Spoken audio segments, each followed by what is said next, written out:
welcome to the Unnamed Podcast. We may call it... 10-minute daily reality check, or what's your excuse? Hey, guys listening on Facebook right now, what do you like as the name for the podcast? What's your excuse? John, or give the tagline. Or what's your excuse? Self-help that doesn't suck. Or 10-minute daily reality check, self-help that doesn't suck. Or inspiration from the dark side. Is that it? No. Is that what? Yeah, we're not liking it anymore. Nah, that one's out. All right. That one's not even a part of it. Anyway, we're on something else today. We're here in Los Angeles, and I've been here all week, and we've been cranking out amazing content and doing amazing podcasts that you guys can really tune in and to listen to. It's pretty funny. Forget about them. We're talking about them. We're talking to them. Yeah, these people here, they're not even there. We're just allowing them. Okay, we're Facebook Living this, by the way. These are for the insomnias. Okay. Insomniacs. So yesterday we were talking about, the death of David Wygant. Yeah, well, let's talk the old David Wygant, right? I mean, we're talking about that, and I'm talking about, really, I'm very sad because... Why?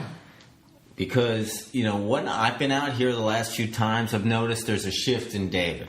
At first I thought it was negative. Now I'm like, I just see a new guy. But the reality is there's a man. How about the 10-minute shift? There's a 10-minute shift, but there's a man okay. who's literally well-known around the world for being a great ladies' man. Is that true? I mean, I don't want... One of the original? Yeah, and this is a man who's known to meet and connect with women infinitely...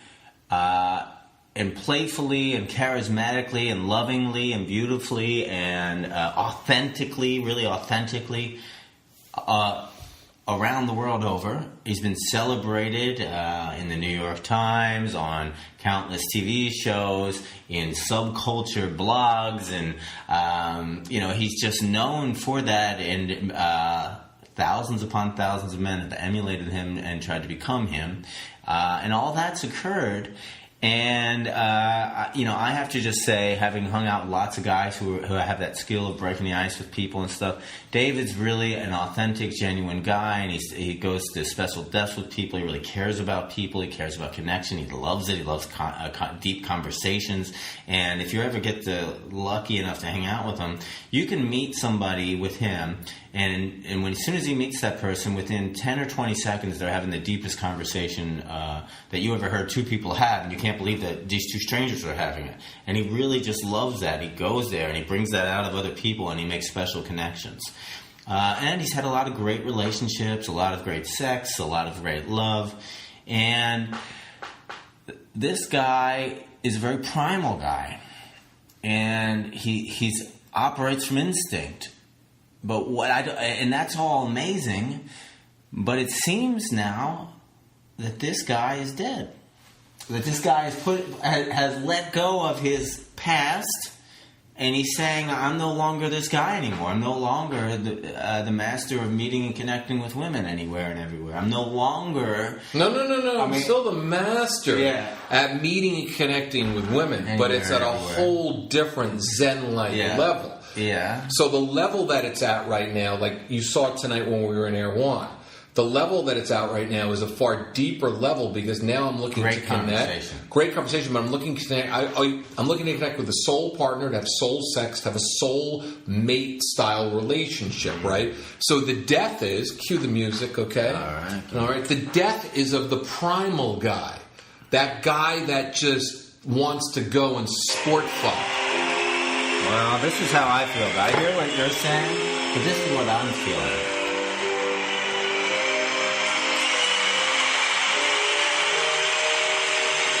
Love Elton John, don't you? Yeah, so sad. For you millennials, this was Elton John before he did Disney music, okay?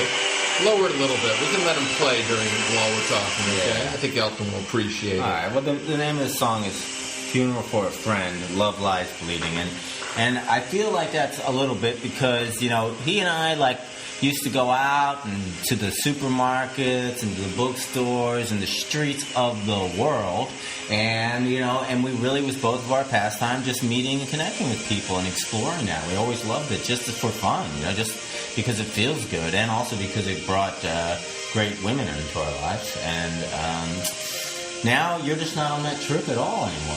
No, because I'm reading people, and this is where it gets deeper.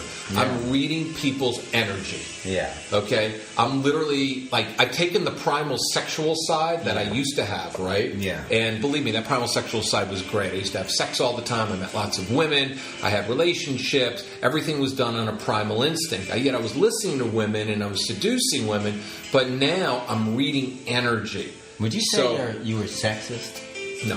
So I just wanted to throw that out there because we're talking. But let me get into this. It's a crazy world. This is fucking good, okay? Because now I'm reading energy. Like tonight, that woman in Air One. I read her energy. I felt her as a human being. I felt her energy. I felt who she was. I felt the way she was giving love to people. I felt the way she was connecting to people, and it made me want more. And literally, I saw that in the first 3 to 5 seconds. You were tuned into her. I was tuned into her openness. I mean, like you've always been like that, though. You've always been tuned into open people. But yeah, you really were tuned into her. And there's a lot. If you ever sit in Erewhon for 5 minutes, you'll see some really beautiful human beings going in and out, glowing, healthy, sexy. But he really tuned into this woman while we sat there and ate, and she tuned into him as well. I mean, she went out of her way to say hi to him and da da da.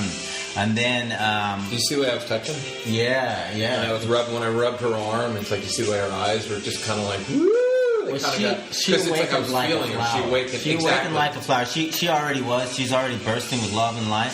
But when given the opportunity and she felt safe, she felt safe with you, and she felt like she could actually be all of her because she's been so scared to be all of her. She even opened up and said that, that then she could be all of her in front of you.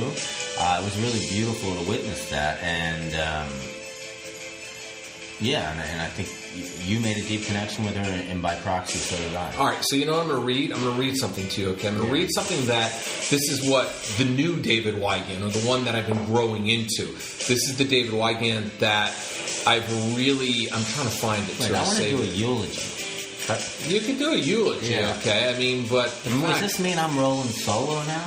No, you're not rolling solo at all, okay? What you're doing is... Let's kill the funeral. Okay. Enough with that. What you're doing is you're rolling into a brand new version of what life is all about, okay? And I can't find it.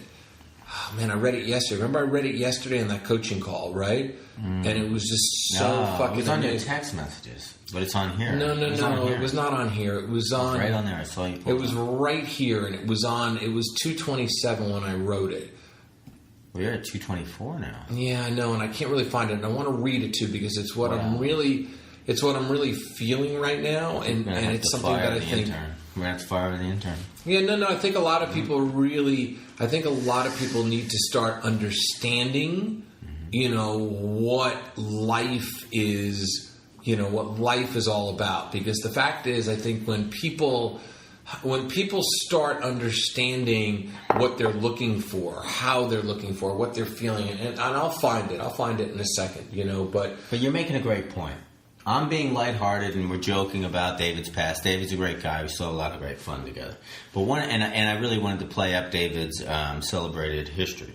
But the point of this episode is we all have these stories about ourselves, who we are, and we hold on to them so tight. We hold on to this identity so tight, and when we do that, we don't allow ourselves to become who we're becoming. We don't allow ourselves to experience the greatness to come. When we let go of who we were, or who we think we were, or who other people say we were, that, we can even let other people define our identity, and oftentimes our friends and family do that just for us. And if we're not strong enough, we'll stay stuck in it. So it's about letting go of this identity of who we are supposed to be, or who we were, or who we were supposed to be, and allowing ourselves to be who we are now and become who we are becoming. And that's what this episode's about. What David was then was amazing for who David was then, and who David is in today is amazing for who he is today, and who will be tomorrow will be exciting to find out. Well, I mean, that's the thing, is that who we were yesterday, and this is a really good message for everybody. Who we were yesterday is no longer existing. Yeah. See, the person that you were yesterday doesn't exist anymore. Okay, at all.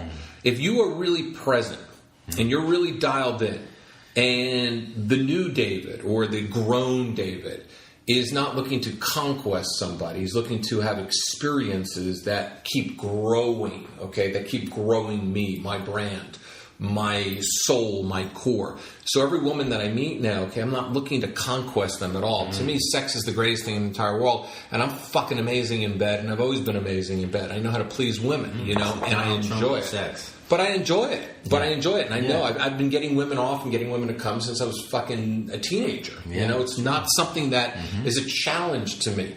My challenge is being seen. My challenge is having them do the same thing back to me. My challenge is being able to connect on a soul-to-soul level, because when I make love to a woman, I want to go eye-to-eye with them. You know, I want to feel them. I want to experience them. Do you find that a lot of women are able to meet you there? Or are you finding a lot of women aren't able to meet you? A lot of women can meet me there now because this is where I'm at.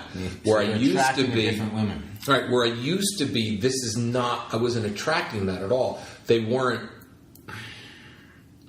I wasn't feeling it. Your karma hadn't built up to attract that. No, I wasn't grown. I wasn't evolved. I wasn't there. And that's the thing. Being evolved and being there is the key to everything. Is it about time that evolves us? I mean, if we lived to 500, who would we be then? You know? Well, we'd probably be a Viagra popping fucking guy for the last 470 years of our, 430 years of our life. Yeah. But we would be, and who says we're not 500 years? Great, I could have a porn already. Great granddads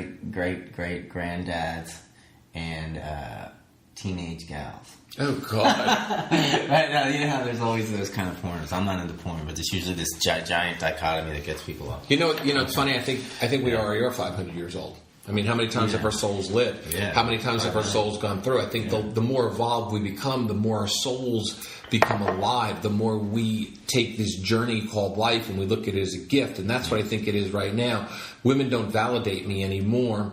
Women are just my muses. I mean, that's how I look at a woman. When I look at a woman, I want to be inspired. I want to be able to be writing notes in my phone and come up with ideas for podcasts or come up with articles that I want to write because she's fucking making me feel more alive than I already feel. So that's when I want to have sex. Sex is a celebration between two people who found each other. It's like, yes, I found you, you found me, and together we are going to fucking get safe and raw and vulnerable with each other. It's a deep thing. When you go down on somebody, you're going down on the essence of who they are. You're taking in their juices. You're fucking drinking in their soul. There's stuff that I think about now that I've never thought about before. It used to be I used to go down on a woman, and I wanted to just set her off. Wait a minute. Yes. Wait a minute, you're drinking pussy juice and now you're drinking her soul? Her soul, Holy shit, wait a minute. Think about it. It's her fucking energy. Wait a minute. It's the fucking juice of the gods. Her soul. Yes. Oh my God. You gotta think about that. I feel like I'm in a cult. You're drinking her soul? Yes, I thought her you were soul. drinking her pussy juice. No, you're fucking drinking her down, man. Oh my God. When you really feel a woman's orgasm, if you feel the way it's churning and burning inside, you feel it circulating, and when she releases, she's fucking releasing her fucking energy into you. I want soul juice. You are. It's soul juice, man. I'm telling you. It's fucking soul juice. No, I'm with you, though. I mean, I really love connecting with a woman on this deep level. I'm playing the silly, funny guy today, but I'm with you 100%. But I think we're up at... Where are we at on time here? No, we're out of time. We're on a 10-minute podcast. And guys, you're here and you're listening to us, and this is an evolving show, and we're looking for feedback. So if you have any, we would love... if you let us know, hey guys, we love you. We have some ideas for you, or just keep up the good work. Any of that stuff's great. And really, this is about being authentic in every way we can, and being real people instead of the fake self-help stuff that's all over the place, even by the great gods of self-help. A lot of times it just becomes hokey and fake and contrived and made for, PG news coverage. Oh, please. Yeah, we don't want to be that. Got a 23-year-old self-help guru. What the fuck? Seriously. Yeah, let's get real. Let's get real. So here, somebody... Soul juice, Quentin, baby. You see that? You like that soul juice. Pound soul juice, you see? Nice. Fucking A, respect thy pussy, right? I mean, it's a good thing. And any women listening right now, please, you want men that respect it. You want men to want to go down on you. You want men that want to take you in and take on your energy and respect your orgasm. I mean, that's what it's all about. Anyway, time for you to get rid of your past. So one thing I want you to think about on today's reality check is what? how you're going to end your past and how your future and present are going to be affected. Exactly. That was that food, that pork, man. That pork. I know, it's nasty. $20 fucking pork, but it's wild pork. I can tell you. Anyway, see you tomorrow. Anyway, come on back for self-help that doesn't suck.